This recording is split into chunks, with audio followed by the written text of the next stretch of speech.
Hello students, welcome to acing chemistry classes.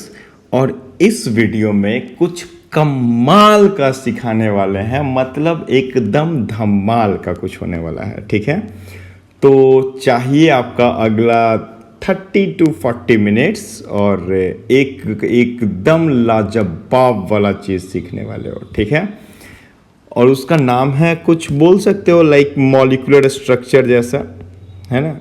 Molecular structure के जैसा। Molecular structure में आपको हम क्या सिखाने वाले हैं, पहले ये बात है, क्योंकि हम 3 बार कमाल लाजवाब जैसा वर्ड यूज कर दिए, एक और कुछ यूज किए थे, पता नहीं क्या। इसमें हम तुमको सिखाने वाले हैं कोई भी एक कंपाउंड, लाइक HNO2 है, लाइक HNO3 है, लाइक H2SO4 है, लाइक H2SO3 है ना। ऐसा जितना भी कंपाउंड्स होता है, जितना भी ऐसा कंपाउंड्स तुम नाम सुने हो, उन सारे कंपाउंड्स का स्ट्रक्चर तुम कैसे बना सकते हो। ठीक है, हाँ जी, एकदम स्ट्रक्चर, कंपाउंड का एकदम स्ट्रक्चर कैसा होता है। जैसे जैसे मान लो कि HNO2 है, तो HNO2 कुछ ऐसा होता है।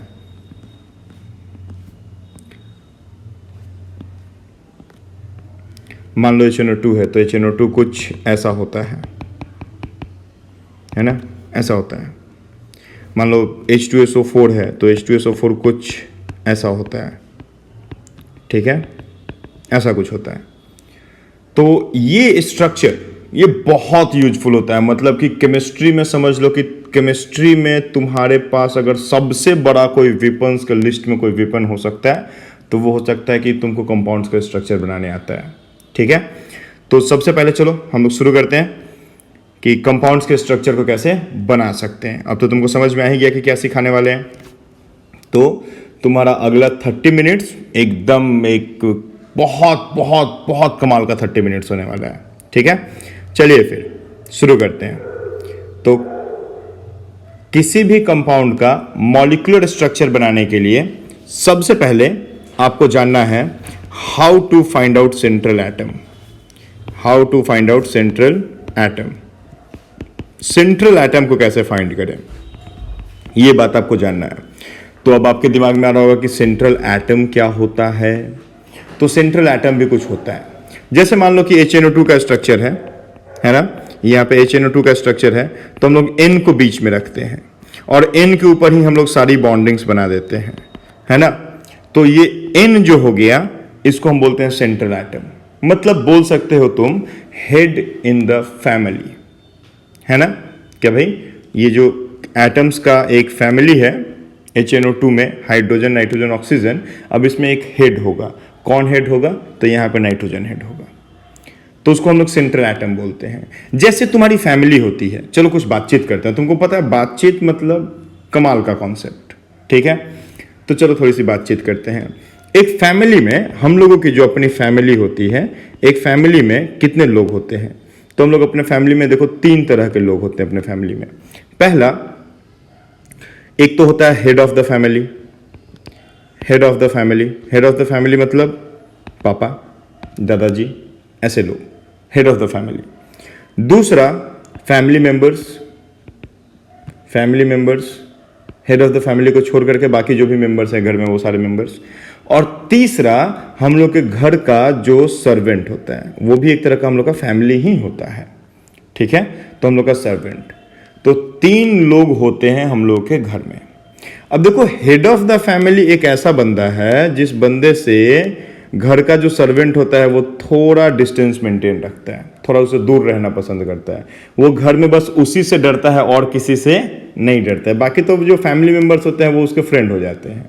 तो फैमिली मेंबर्स के साथ तो वो हंसते खेलते रहता है। तुम्हारा मोबाइल छीन के तुम्हारे मोबाइल में अपना फेसबुक लॉगिन करके लगेगा फेसबुक चलाने, है ना। लेकिन क्या वो हेड ऑफ द फैमिली का मोबाइल छीन सकता है, उनके मोबाइल में फेसबुक चला सकते हैं? नहीं, वो हमेशा हेड ऑफ द फैमिली से सर्वेंट देखो एक डिस्टेंस मेंटेन किए हुए है। और दोनों के बीच में कौन है, दोनों के बीच में फैमिली मेंबर्स होते हैं।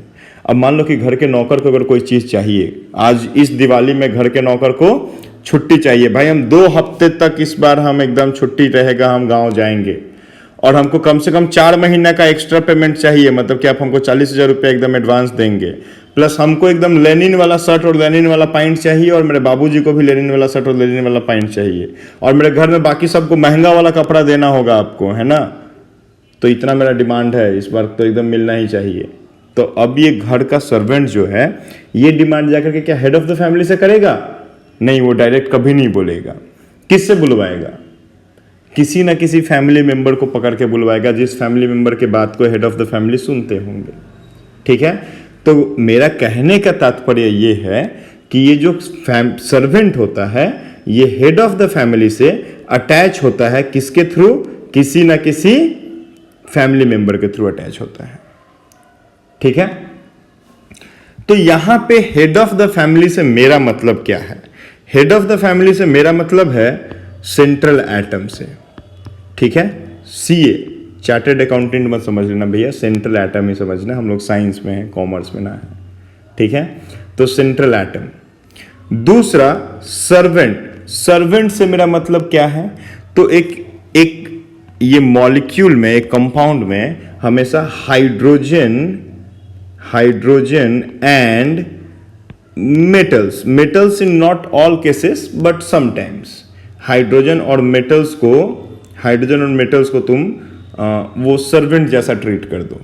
ठीक है, जो हेड ऑफ द फैमिली से एक डिस्टेंस को मेंटेन करेगा, मतलब सेंट्रल एटम से एक डिस्टेंस को मेंटेन करेगा in most of the cases.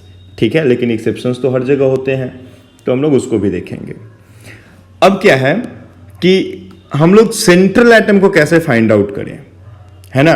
तो सेंट्रल एटम फाइंड आउट करने का आपको हम 4 पॉइंट्स बताते हैं। 4 में से आप देख लो, कहीं 2 पॉइंट मिलेगा, कहीं 3 पॉइंट मिलेगा। आप अपने प्रेफरेंस के अकॉर्डिंग सेंट्रल एटम को चूज कर लिया करो।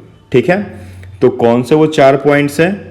तो 4 पॉइंट्स में पहला जो पॉइंट होता है वो होता है less number in compound. Less number in compound मतलब कि वो एटम सेंट्रल एटम बनने के लिए ज्यादा प्रेफरेंस में जाएगा जिसका कंपाउंड के अंदर में नंबर क्या हो? कम हो। ठीक है, दूसरा मोर कोवैलेंसी। मोर कोवैलेंसी का मतलब क्या है? उसका ज्यादा से ज्यादा बॉन्ड बनाने की टेंडेंसी हो, मतलब कि मोर कंबाइनिंग कैपेसिटी हम लोग बोल सकते हैं। मोर कंबाइनिंग कैपेसिटी हम लोग बोल सकते हैं, उसकी कंबाइनिंग कैपेसिटी ज़्यादा होनी चाहिए। थर्ड हम क्या बोल सकते हैं? थर्ड हम बोल सकते हैं प्रेजेंस ऑफ लोन पेयर। उसके पास लोन पेयर होना चाहिए, presence of lone pair of electrons, ये होना चाहिए। और फोर्थ हम क्या बोल सकते हैं? फोर्थ हम बोल सकते हैं कंपैरेटिवली लो इलेक्ट्रोनेगेटिविटी। उसकी इलेक्ट्रोनेगेटिविटी क्या होनी चाहिए? थोड़ी कम होनी चाहिए। ठीक है, अब एकदम कम नहीं होना चाहिए, बस थोड़ा कंपैरेटिव लो होना चाहिए। ठीक है, थोड़ा मोड़ा कम होना चाहिए। तो ये 4 पॉइंट्स हमको जहां मिल जाएगा हम बोल देंगे कि वही एटम क्या बना? Central atom. अब चलो एक हम आपको चूज करके दिखाते हैं। मान लो कि मेरे पास HNO2 था, जैसे अभी हम लोग HNO2 का स्ट्रक्चर बनाए थे, तो मेरे पास HNO2 है। तो HNO2 में हाइड्रोजन की कोवैलेंसी तो 1 हो जाती है, तो हाइड्रोजन तो भाई छोड़ दो, ये तो सर्वेंट है, तो इसको ये सेंट्रल एटम कभी बनेगा नहीं। तो बचा कौन? बचा नाइट्रोजन और बचा कौन? ऑक्सीजन। तो नाइट्रोजन वर्सेस ऑक्सीजन कर देते हैं। पहला ही पॉइंट में बोला गया है लेस नंबर इन कंपाउंड, तो नाइट्रोजन का कंपाउंड में नंबर हमको क्या दिख रहा है? कम दिख रहा है। तो देखो नाइट्रोजन को 1 पॉइंट मिल गया, जबकि ऑक्सीजन को पॉइंट नहीं मिला, लेस नंबर इन कंपाउंड पे। दूसरा क्या है? मोर कोवैलेंसी। कोवैलेंसी ज्यादा होना चाहिए। अब नाइट्रोजन कितना बॉन्ड बनाता है? देखो तो नाइट्रोजन 3 बॉन्ड बनाता है ना? 3 बॉन्ड बनाता है। और ऑक्सीजन कितना बॉन्ड बनाता है? तो ऑक्सीजन के पास 2 लोन पेयर होता है और 2 बॉन्ड बनाता है। तो ऑक्सीजन 2 बॉन्ड बनाता है जबकि नाइट्रोजन 3 बॉन्ड बनाता है। तो कोवैलेंसी ज्यादा किसका हो गया? नाइट्रोजन का कंबाइनिंग कैपेसिटी ज्यादा है, तो नाइट्रोजन को अगेन 1 पॉइंट मिल गया, ऑक्सीजन को यहाँ पे फिर से पॉइंट नहीं मिला। फिर है प्रेजेंस ऑफ लोन पेयर। तो लोन पेयर नाइट्रोजन के पास में भी है और लोन पेयर ऑक्सीजन के पास में भी है। अब बस प्रेजेंस होना चाहिए, नंबर ऑफ लोन पेयर की हम लोग बात नहीं किए हैं।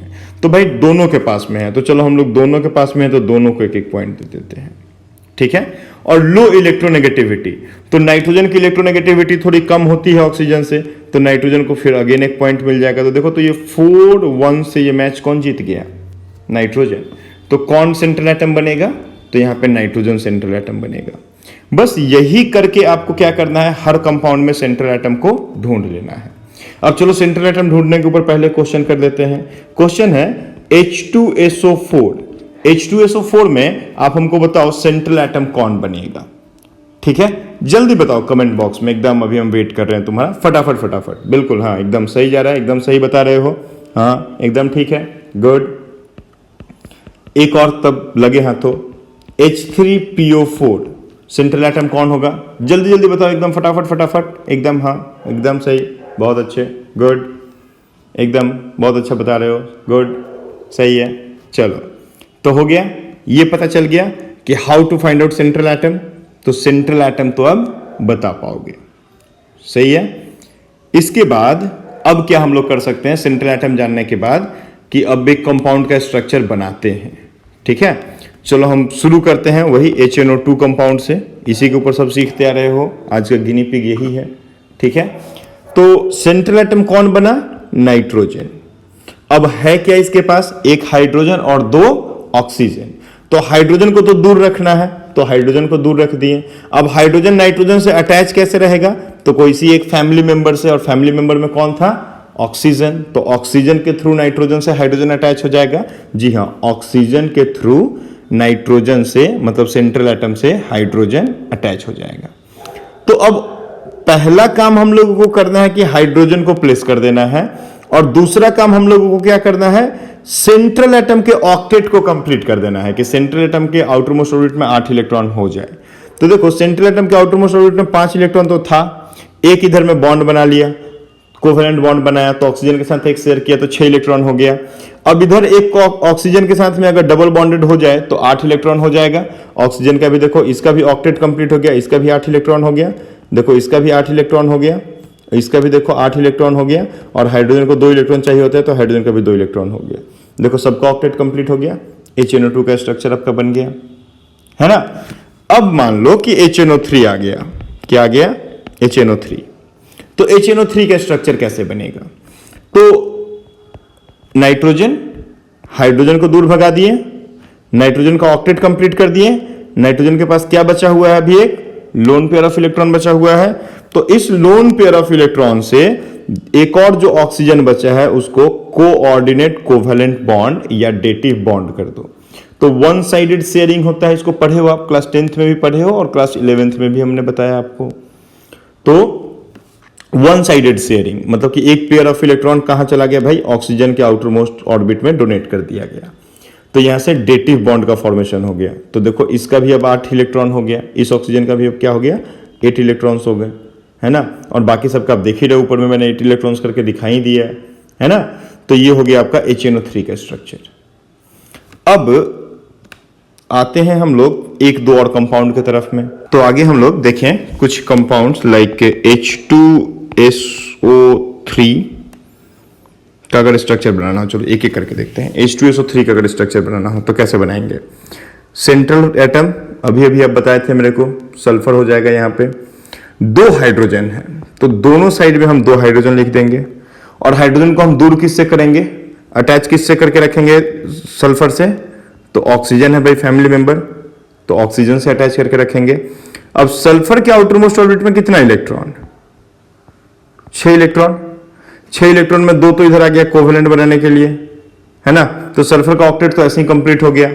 अब सल्फर का ऑक्टेट कंप्लीट, आप ध्यान दो तो इधर के ऑक्सीजन का भी ऑक्टेट कंप्लीट, सबके पास 8-8 इलेक्ट्रॉन हो गया, और हाइड्रोजन का भी देखो डुप्लेट कंप्लीट। तो अभी कितना ऑक्सीजन बच गया मेरे पास? तो 1 ऑक्सीजन बच गया। तो 1 ऑक्सीजन को हम यहां पे लिख दिए। ऑक्सीजन के पास कितना इलेक्ट्रॉन? 6 इलेक्ट्रॉन। तो ये सल्फर क्या करेगा? इसको कोऑर्डिनेट कर देगा एक। तो कोऑर्डिनेट कर देगा तो इस ऑक्सीजन का कितना इलेक्ट्रॉन हो गया? 8 इलेक्ट्रॉन हो गया। तो इसका ऑक्टेट कंप्लीट हो गया। तो ये किसका स्ट्रक्चर बन गया? H2SO3 का स्ट्रक्चर बन गया। मान लो यहां पे H2SO4 का स्ट्रक्चर अगर फिर हमको बनाना है, तो H2SO4 का अगर स्ट्रक्चर बनाना है तो एक और ऑक्सीजन आ गया। तो देखो सल्फर के पास अब एक और लोन पेयर ऑफ इलेक्ट्रॉन बचा हुआ है, तो इसको भी कोऑर्डिनेट कर सकता है। किसको कोऑर्डिनेट कर सकता है? दूसरे ऑक्सीजन को कोऑर्डिनेट कर सकता है। तो इधर में इस ऑक्सीजन को भी कोऑर्डिनेट कर दिया गया। तो किसका स्ट्रक्चर बन गया? H2SO4 का स्ट्रक्चर बन गया। अब यहां पे H2SO5 का अगर स्ट्रक्चर बनाना पड़ा तो ये कैसे बनाएंगे? इधर तो सबका ऑक्टेट कंप्लीट हो गया। तो अगर H2SO5 आ जाएगा तो हम H2SO5 को क्या कर देंगे, यहां पे परऑक्सी लिंकेज में डाल देंगे। कौन सा लिंकेज में डाल देंगे, परऑक्सी लिंकेज में डाल देंगे। देखो इधर OH डाल देंगे। ये जो होता है ना, ये आपका जो यहां पे ये जो बात आ गया, ये वाला ऑक्सीजन ऑक्सीजन का सिंगल बॉन्ड, तो ऑक्सीजन ऑक्सीजन के सिंगल बॉन्ड को हम लोग क्या बोल देते हैं, इसको हम लोग बोल देते हैं परऑक्सी लिंकेज। क्या बोलते हैं, परऑक्सी लिंकेज, है ना। तो परऑक्सी लिंकेज हो गया भैया। तो परऑक्सी लिंकेज मतलब ऑक्सीजन ऑक्सीजन का सिंगल बॉन्ड। ये परऑक्सी लिंकेज ना आप एक कंपाउंड में एक ही दे सकते हो, अगर एक से ज्यादा देते हो तो कंपाउंड अनस्टेबल हो जाएगा। ऐसे बहुत कम ही कंपाउंड है जहां पे एक से ज्यादा परऑक्सी लिंकेज देखा जाता है ना। मोस्ट ऑफ कंपाउंड में एक ही परऑक्सी लिंकेज देखा जाता है। तो इसका क्या तात्पर्य है, इसका यह तात्पर्य है कि आप H2SO6 जैसा कंपाउंड नहीं बना सकते, क्योंकि हम इसमें दूसरा परऑक्सी लिंकेज नहीं दे सकते। तो दूसरा परऑक्सी लिंकेज जब नहीं दे सकते तो H2SO6 की बात हम नहीं कर सकते। हम क्या कर सकते हैं भाई, H2SO4 ही इधर में मैक्सिमम बना सकते हैं।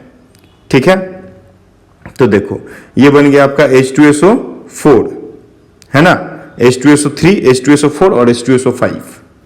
अब अगर ऐसा ही हम आपको एक और स्ट्रक्चर दें बनाने के लिए, मान लो कि आपके पास स्ट्रक्चर बना रहे हो आप KMnO4, ठीक है, KMnO4, K2Cr2O7, है ना। अगर आप ऐसा स्ट्रक्चर बना रहे हो तो आप कैसे बनाओगे, तो यहां पे देखो Mn तो हो गया सेंट्रल एटम, है ना। रहा एक K, तो K को पहले दूर कर दो। K को दूर कर दिए तो Mn के आउटर मोस्ट ऑर्बिट में कितना इलेक्ट्रॉन होता है, 7 इलेक्ट्रॉन होता है। अब 7 इलेक्ट्रॉन में एक तो इधर बॉन्डेड हो गया, तो 8 तो इसका हो गया, ऑक्टेट कंप्लीट हो गया। अब ऑक्टेट कंप्लीट हो गया, लेकिन एक K गया और एक ऑक्सीजन गया। अभी कितना ऑक्सीजन बचा है, 3 ऑक्सीजन। तो देखो यहां पे 3 लोन पेयर दिख रहा है ना, तीनों लोन पेयर से एक एक ऑक्सीजन को कनेक्ट कर दो। देख रहे हो, आपको करना क्या है, मेटल्स को सेंट्रल एटम से दूर, मेटल्स का ऑक्टेट कंप्लीट, और जो भी लोन पेयर्स बचे हैं उससे बचे हुए एटम्स को कोऑर्डिनेट। बस यही है भैया फंडा आज का। यहां से आप जो मन करे सो बनाओ, जैसे मन करे वैसे बनाओ। जैसे K2Cr2O7, तो K2Cr2O7, K2 को तो बनाएंगे नहीं, बचा Cr2 और O7, तो Cr हमको दिख रहा है नंबर में कम, तो आप क्रोमियम को बना दो सेंट्रल एटम। अब आप बोलोगे कि यहां पे तो 2 क्रोमियम है, तो कोई बात नहीं, दोनों क्रोमियम को लिख दो।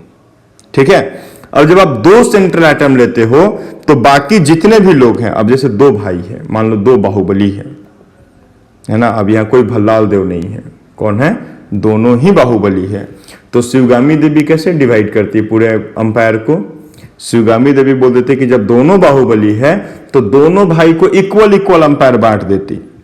अब यहां पे भल्लाल देव का तो कोई सीन था नहीं, तो दोनों को अगर इक्वल इक्वल अंपायर बांटती तो सब कुछ इक्वल कर देती। और अगर दोनों भाई एक ही जैसा है तो दोनों आपस में जुड़ के रहता, है ना।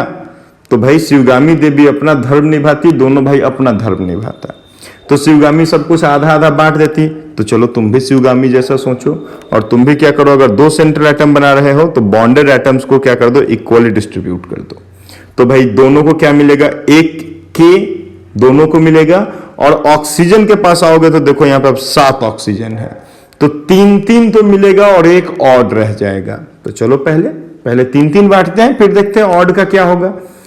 तो सबसे पहले तो K को दूर कर दो एक एक ऑक्सीजन से लगा करके, ये तो आपको कर ही देना है, तो आप कर दिए, गुड।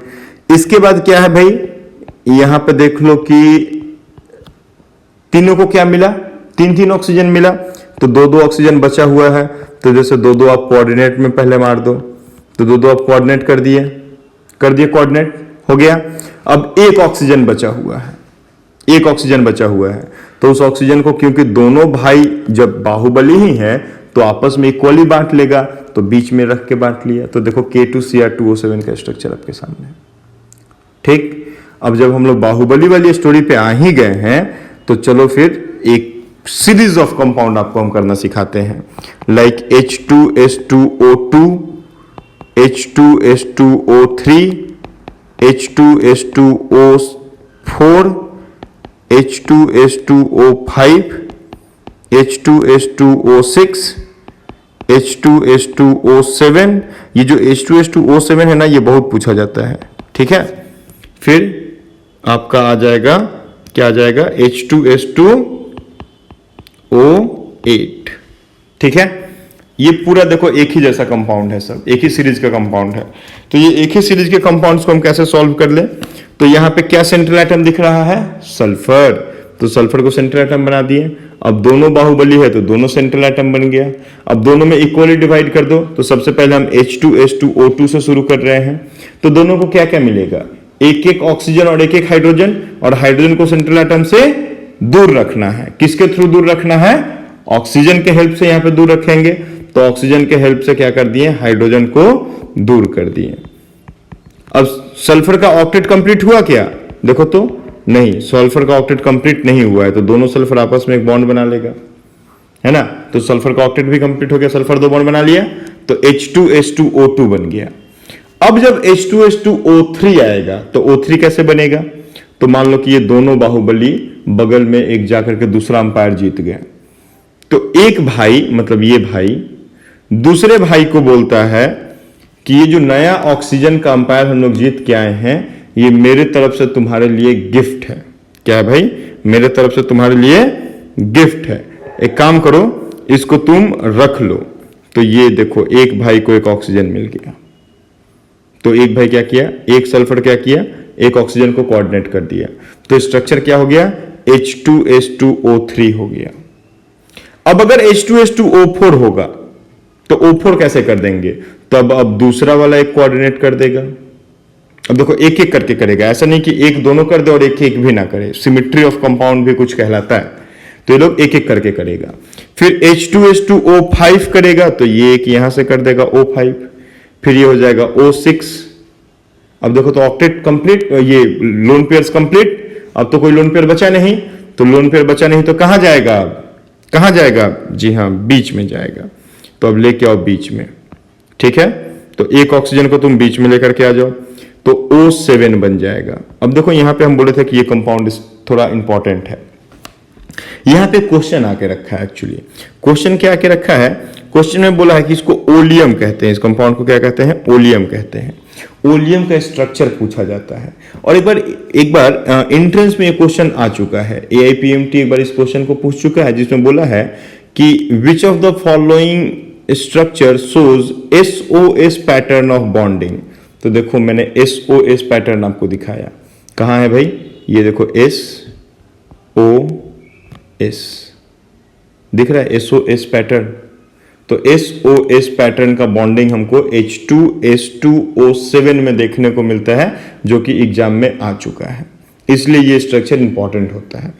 अब बात होगा कि H2S2O8 आ गया, तो H2S2O8 का स्ट्रक्चर कैसे बनेगा, तो H2S2O8 का स्ट्रक्चर आपको बनाना है, तो क्या कर दो आप, पेरोक्सी लिंकेज लगा दो, और पेरोक्सी कहां लगेगा, तो बीच में लगेगा। पेरोक्सी दोनों सेंट्रल एटम के बीच में लगेगा, ताकि पेरोक्सी को सेंट्रल एटम के कंट्रोल में रखा जा सके, ठीक है, सेंट्रल एटम से बहुत ज्यादा उसका डिस्टेंस नहीं हो जाए, तो ये पेरोक्सी बीच में लगेगा। तो ये आपका H2S2O8 का भी स्ट्रक्चर कंप्लीट हो गया। तो देखो एक पूरा सीरीज ऑफ स्ट्रक्चर कंप्लीट हो गया ना। तो ये है मॉलिक्यूलर स्ट्रक्चर, है ना। हम एक और स्ट्रक्चर आपके साथ, एक सीरीज का स्ट्रक्चर और डिस्कस करेंगे, और फिर यहीं पे हम इसको रोक देंगे, क्योंकि ये है बहुत इंपॉर्टेंट और needs a lot of practice. तो आपको हम प्रैक्टिस के लिए पूरा एक क्वेश्चंस का सीरीज अभी ये लाइव चैट बॉक्स में दे देते हैं, या कमेंट बॉक्स में भी हम दे देते हैं, और आप ये पूरा का पूरा स्ट्रक्चर्स बना करके मुझे व्हाट्सअप करोगे मेरे नंबर पे। और मेरा नंबर तो लगभग सबके पास है ही, है ना, जिनके पास नहीं है वो लोग नोट कर लो, 8240599543। इसके ऊपर में आप हमको जितना भी वहां पे स्ट्रक्चर्स आपको हम क्वेश्चन में दे, वो सारे स्ट्रक्चर्स को बना करके भेजना है, ठीक है। तो चलिए एक और सीरीज का स्ट्रक्चर जो कि AIPMT का क्वेश्चन रहा है, H2PO2 H2PO3 सॉरी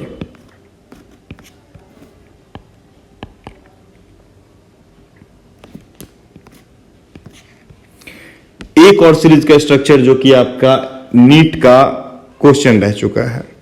क्वेश्चन था H3PO2 H3PO3 और H3PO4 का स्ट्रक्चर कैसा होगा। यहां पे आपको हम एक एक्सेप्शन भी डिस्कस कर देते हैं, ठीक है। यहां सेंट्रल एटम क्या बनेगा, सबसे पहले आप देख लो। तो H3PO2 का स्ट्रक्चर हम लोग पहले बनाते हैं। तो H3PO2 में सेंट्रल एटम क्या होगा, फास्फोरस होगा। तो फास्फोरस हो गया आपका central atom. Phosphorus central atom हो गया, तो इससे क्या हो जाएगा, पहले एक हाइड्रोजन को हम अटैच कर दिए, और फास्फोरस के आउटर मोस्ट ऑर्बिट में कितना इलेक्ट्रॉन, जल्दी बताओ, कितना इलेक्ट्रॉन, 5 इलेक्ट्रॉन। तो देखो ये 5 इलेक्ट्रॉन दिखा हमको। फास्फोरस इधर एक कोऑर्डिनेट कर लिया, तो 6 ये कोवेलेंट कर लिया, तो 6 हो गया। अब फास्फोरस क्या करेगा, 2 हाइड्रोजन को डायरेक्ट अपने से जोड़ देगा, ऐसे 2 हाइड्रोजन को आपस में जोड़ देगा, तो 8 कर लेगा, और एक ऑक्सीजन को कोऑर्डिनेट कर देगा। तो ये बन जाता है आपका H3PO2 का स्ट्रक्चर। अब इस स्ट्रक्चर में कुछ खास बात है, कुछ तो खास है यहाँ पे। जो भी खास है उसको हम लोग थोड़ी देर में देखेंगे, पहले हम लोग स्ट्रक्चर सारे बना लेते हैं, ठीक है। तो अगला स्ट्रक्चर है H3PO3 का। अब H3PO3 का स्ट्रक्चर कैसा बनेगा, तो ये POH, और इधर में भी आ जाएगा आपका OH, और इधर में क्या रहेगा, एक कोऑर्डिनेट O और एक हाइड्रोजन यहां पे, ठीक है। देखो यहां पे हाइड्रोजन को हम सेंट्रल एटम से डायरेक्ट जोड़ रहे हैं, तुम गौर किए इस बात पे। हम लोग बात किए थे कि हाइड्रोजन को सेंट्रल एटम से दूर रखना है, लेकिन यहाँ पे हम हाइड्रोजन को सेंट्रल एटम से डायरेक्ट जोड़ रहे थे। पता नहीं तुम इस बात पे ध्यान दिए थे कि नहीं दिए थे। तो ध्यान नहीं दिए थे ना मुन्ना, तो ध्यान इधर उधर जो भटक रहा है कमरे में, उसको इधर इधर स्क्रीन पे लेके आओ, ठीक है ना। और नहीं तो क्या होगा, ऐसे ही तुम्हारा ठेंगा तुमको सीखने को कुछ मिलेगा, है ना। और फिर हो जाएगा तुम्हारा भी वो बेड़ा गर्क और लुटिया डूब जाएगी, और जो भी बोलते हैं सो तुम खुद को बोल लो, हमको बोलने नहीं आता, ठीक है। तो अब किसका स्ट्रक्चर, जल्दी बोलो, H3PO4 का स्ट्रक्चर। तो H3PO4 का स्ट्रक्चर मतलब कुछ ऐसा बनेगा। देखो H3PO4 का स्ट्रक्चर कुछ इस तरीके से हो जाएगा आपका। यहां पे एक कोऑर्डिनेट O आके लग जाएगा। देखो H3PO4 का स्ट्रक्चर, ठीक है। तो ये हो गया आपका H3PO4। अब आप देखो, अगर हम लोग इस कंपाउंड को हीट कर दें, H3PO2 को अगर हम लोग हीट कर दें, तो हीट कर देंगे तो पता है यहां पे क्या होगा, ये बॉन्ड टूट जाएगा, OH का बॉन्ड टूट जाएगा। OH का बॉन्ड टूट करके ये एक H+ रिलीज कर देगा। एक H+ रिलीज कर देगा तो हम इसको क्या बोल देंगे, मोनोबेसिक एसिड है ये, है ना। अगर हम लोग इसको हीट कर देंगे तो ये क्या करेगा, यहां से देखो ये हाइड्रोजन टूट जाएगा और ये हाइड्रोजन टूट जाएगा। एकदम ध्यान से मेरे बात को सुनते रहो, फिर हम लास्ट में कुछ बहुत कमाल का बोलेंगे। ये क्या हो जाएगा, ये हो जाएगा डाइबेसिक एसिड हो जाएगा, डाइबेसिक एसिड हो जाएगा। और यहां पे जब हम लोग हीट करेंगे तो ये क्या हो जाएगा, 3 H+ को रिलीज करेगा। यहां से हाइड्रोजन टूटेगा, यहां से टूटेगा और यहां से टूटेगा, तो 3 H+ को रिलीज कर देगा। तो हम लोग इसको क्या बोल देंगे कि ये क्या है, ट्राइबेसिक एसिड है, ठीक है, ट्राइबेसिक एसिड है। तो यहां पे क्या हो जाएगा आपका, यहां पे मोनोबेसिक, डाइबेसिक और ट्राइबेसिक। यही क्वेश्चन नीट में पूछा था कि H3PO2, H3PO3 और H3PO4 में कौन सा मोनो है, कौन सा डाई है और कौन सा ट्राइबेसिक है। ये तभी तुम क्लियरली बता पाओगे जब तुम इसका स्ट्रक्चर बना पाओगे। अगर स्ट्रक्चर नहीं बनाते हो तो ये कभी कभी कभी तुमसे नहीं बनेगा, ठीक है। तो इस बात पे आप ध्यान रखिए। अब देखो यहां पे क्या हो गया, यहां पे तो 3 हाइड्रोजन था H3PO2 में, लेकिन एक ही हाइड्रोजन रिलीज हुआ है। तो अब आती है एकदम एक कमाल की कॉन्सेप्ट जो आपको हमेशा अपने दिमाग में रखनी है कि अगर हाइड्रोजन डायरेक्टली अटैच हो जाए सेंट्रल एटम से, अगर घर का नौकर जब जाके घर के मालिक से डायरेक्टली अटैच हो जाता है ना, जब उससे उसका अच्छा बॉन्डिंग हो जाता है, देखो जब बॉन्ड बन गया किसके बीच में, सेंट्रल एटम और हाइड्रोजन के बीच में, मतलब कि घर के मालिक और नौकर के बीच में, तो पता है क्या बनता है, स्वर्ग बनता है। स्वर्ग मतलब कौन सा स्वर्ग, वो गोविंदा और राजेश खन्ना का स्वर्ग मूवी वाला स्वर्ग, है ना। अब घर का मेंबर घर से चला जाएगा, लेकिन घर का नौकर घर में ही रहेगा, वो रामू का टाइप हो जाता है ना। अब यहां पे ये बॉन्ड डिसोसिएशन एनर्जी बढ़ जाएगा। ये फास्फोरस और हाइड्रोजन के बीच का जो बॉन्ड डिसोसिएशन एनर्जी होगा, ये इतना ज्यादा हो जाएगा कि वो जल्दी अब टूटेगा ही नहीं। तो कभी भी जब सेंट्रल एटम डायरेक्टली अटैच हो जाए आपका हाइड्रोजन से, तो वहां पे बॉन्ड डिसोसिएशन एनर्जी क्या होता है, बहुत हाई हो जाता है, और वो बॉन्ड अब जल्दी ब्रेक नहीं करेगा। तो बॉन्ड जब जल्दी ब्रेक नहीं करेगा तो वो हाइड्रोजन अब रिलीज नहीं होगा। तो यहां पे देखो सिर्फ यही एक हाइड्रोजन है जो रिलीज हो सकता है, क्योंकि ये डायरेक्टली अटैच नहीं है किससे, सेंट्रल एटम से। और यहां पर देखो 2 हाइड्रोजन ऐसा है, और यहां पर देखो 3 हाइड्रोजन ऐसा है जो रिलीज हो सकता है। ठीक है, तो क्या होगा भैया कि मोनोबेसिक, डाइबेसिक और ट्राइबेसिक की बात हो गई। क्लियर है क्या मेरी बात? तो ये स्ट्रक्चर्स जो हैं सो बहुत इंपॉर्टेंट होते हैं, ये नीट का क्वेश्चन है आपका। ठीक है, चलो तो अब कुछ तो आइडिया हो ही गया आपको, है ना। अब बहुत सारा कुछ आइडिया हम लोग अगले डीआईडी में कर लेंगे। ठीक है, ये बहुत थोड़ा ठीक ठाक लंबा सा चलने लगा, तो अब ये लंबा जाने लगा, तो इसको हम लोग यहीं पे रोक लेते हैं। कल के डीआईडी के एपिसोड में हम लोग इसको और आगे बढ़ाएंगे। तब तक के लिए आपको जो क्वेश्चंस हम दे रहे हैं उन क्वेश्चंस को आप कीजिए। और अगर आपको मेरा ये डेली आईआईटी डोज का जो एपिसोड्स आ रहे हैं, जो कि आज हम लोग 7वें एपिसोड को यहां पे डाल रहे हैं, अगर आपको पसंद आता है, 7वां या 8वां है शायद, 8th एपिसोड है, तो अगर आपको मेरा ये एपिसोड पसंद आया तो प्लीज आप इसको शेयर कीजिए अपने फ्रेंड्स के साथ, लाइक कीजिए और बहुत कुछ सीखते रहिए हमारे इस शो के साथ जिसका नाम है daily IIT dose. Okay, thank you.